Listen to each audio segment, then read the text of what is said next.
Boom! What's going on, Investor Maniacs? Your boy Night Rider here, and it's time for your Robinhood stock market update. Zoom shuts down a human rights account to comply with Chinese law. You applied the wrong filter, Zoom.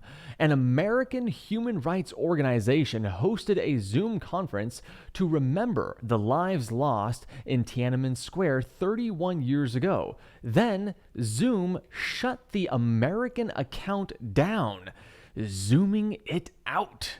For those unfamiliar with the Tiananmen Square massacre, in 1989, a million pro-democracy protesters hit the streets of Beijing against the repressive communist leaders and policies in China.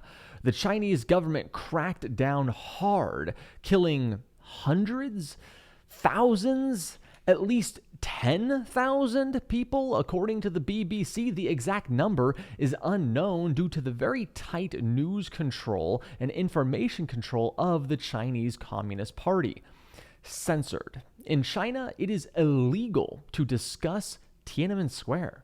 So since Chinese citizens happened to start joining the Zoom conference, Zoom decided to shut it down, to shut down not just that conference, the entire US-based account to, quote, comply with local law.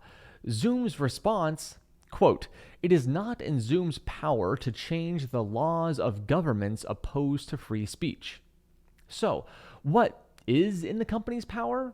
Well, what the company Pocket Casts did, it's a popular podcast app, and they just said, we are not going to censor our content merely based upon China's request. Saying, quote, we believe podcasting is and should remain free of government censorship. And how were these bold podcast leaders at Pocket Cast rewarded for using freedom of speech and refusing to censor their people? Well, Apple decided to go ahead and just take their podcast down from the App Store in China. So there you go, Apple. Hey, some companies take the all or nothing approach. There are tech companies that aren't necessarily thrilled to get blocked off from billions of potential users in China, but Pocket Cast went for the all or nothing, and Apple decided they would receive nothing. Then there's the censored approach. This is what Zoom chose to do and also what Apple does. Also, this is what LinkedIn does by offering a censored version of itself in China. In 2018, Google worked on a censored search engine for Chinese users, but they backed down after US public outcry, as well as outcry from within their organization from their employees. The takeaway, the world has two internets. There's the normal one, and then there's the ones that are all blocked in China. Facebook, Instagram, Google, YouTube, Twitter, Wikipedia, Reddit, Slack, and pretty much every other platform that allows free speech is banned in China. But, I mean, let's be completely honest. I mean, it's not exactly free speech. You know, some of these companies, especially Twitter, probably being like the worst offender.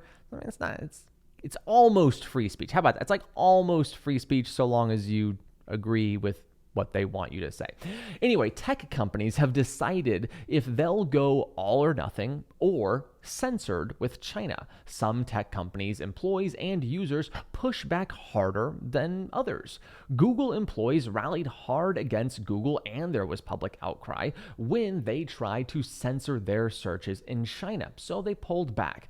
Whereas Facebook and Apple employees and users just happened to not make as big of a fuss about it, so they continued doing it. Now that Zoom Video is deactivating accounts which China doesn't like, we'll see if they receive any negative pushback from their employees and or the public.